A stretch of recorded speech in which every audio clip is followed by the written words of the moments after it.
જય કોળી ઠાકોર એકતા પક્ષ જે 9/3/2025 રોજ વિછિયા ગામની અંદર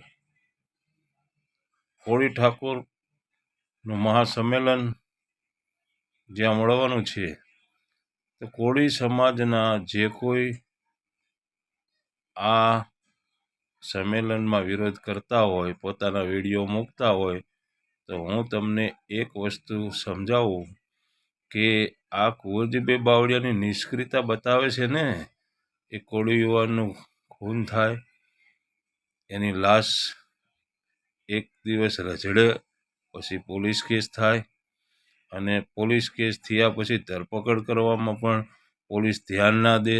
ધરપકડ કર્યા પછી કુંવરજીભાઈ ધારે તો એ લોકોનું સરઘસ કઢાવી અને તાત્કાલ ધરપકડ કરાવી શકતા હતા, અને કોળીના બીજા ધારાસભ્યો એ પણ સરકાર ઉપર દબાણ કરાવી શકતા હતા.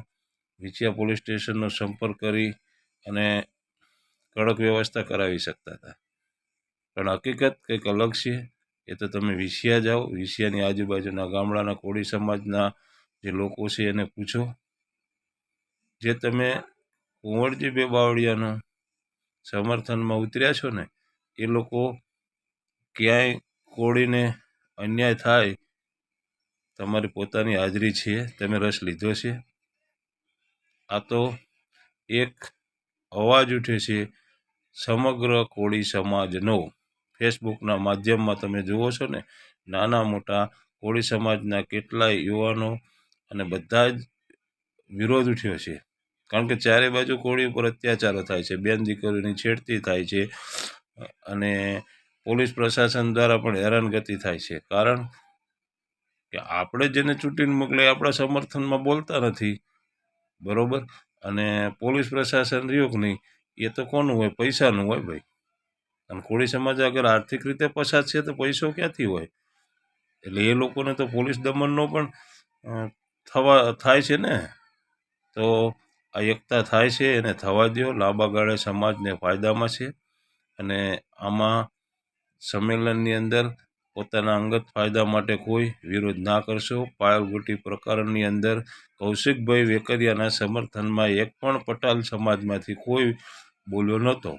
કારણ કે પાયલગુટીને અન્યાય થયો હતો, અને એ ન્યાય માટેની હકદાર હતી. એમ ઘનશ્યામભાઈ રાજપરાની હત્યા થઈ છે, અને એ ન્યાયના હકદાર છે. અને એની અંદર કુંવરજીભાઈ બાવળિયા હોય કે ગમે તે હોય, કસૂરવાર હશે તો પ્રજાનો વિરોધ પણ થશે, અને પ્રજાનો વિરોધ એને જવાબ પણ આપવો પડશે.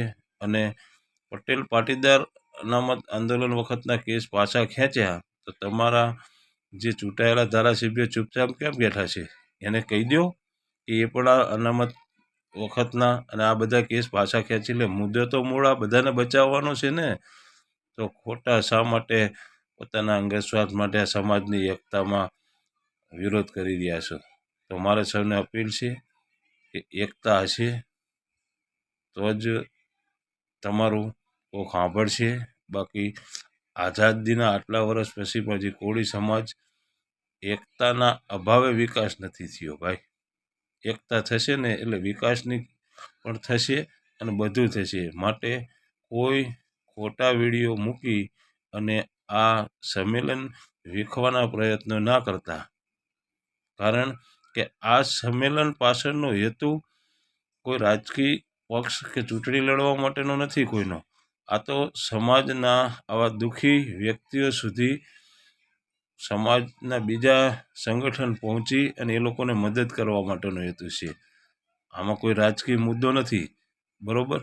એટલે તમને પોતાને ફાયદો થતો હોય અને તમે કોઈ પક્ષને અથવા તો સરકારને વફાદાર રહ્યો ને, એનો કોઈ વાંધો નથી. પણ સમાજના લેવલ ઉપર સમાજને એક થતો હોય ને, એનો વિરોધ ના કરશો ભાઈ, બરોબર. અને સમાજનું સારું નહીં જ છે ને, એનું ક્યારેય સારું નથી થવાનું.